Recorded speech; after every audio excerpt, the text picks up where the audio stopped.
you need to work, depending upon how well you want to do, and particularly if you're starting a company, you need to work super hard. So what does super hard mean?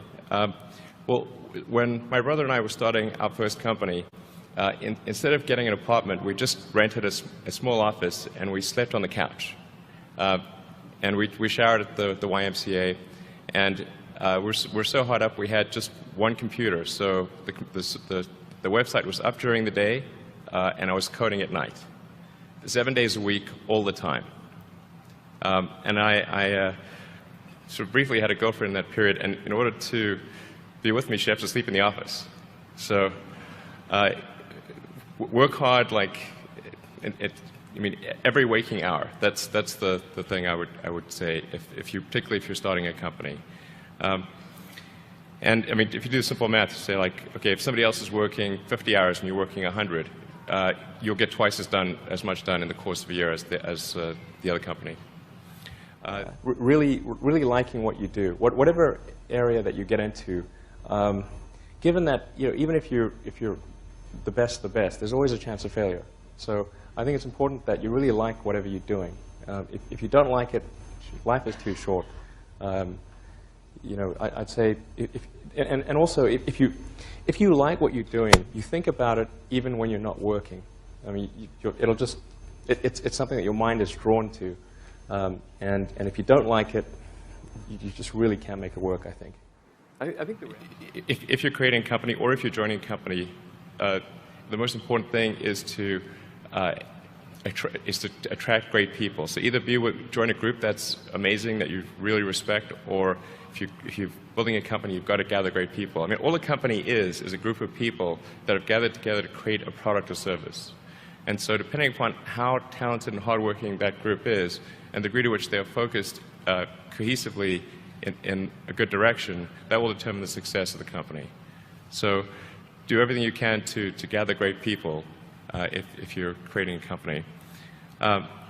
Then I'd say focus on signal over noise.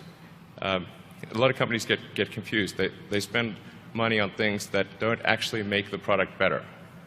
So, for example, at Tesla, we've never spent any money on advertising.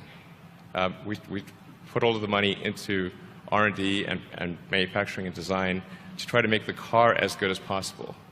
I think that's the way to go. So for any given company, just can keep thinking about, are these efforts that people are expending, are they resulting in a better product or service? And if they're not, stop those efforts.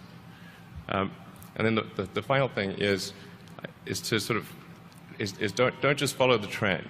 So you may have heard me say that it's good to think in terms of the physics approach, or first principles, which is, rather than reasoning by analogy, you boil things down to the most fundamental truths you can imagine, and you reason up from there. And this is a good way to figure out if something really makes sense, or if it's just what everybody else is doing. It's hard to think that way. You can't think that way about everything. It takes a lot of effort. But if you're trying to do something new, it's the best way to think.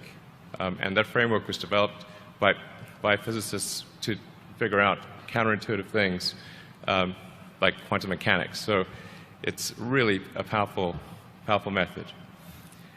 And then I think that the final thing I would encourage you to do is, now is the time to take risk. You don't have, you don't have kids.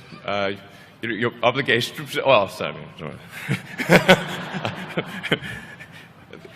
Probably don't have kids.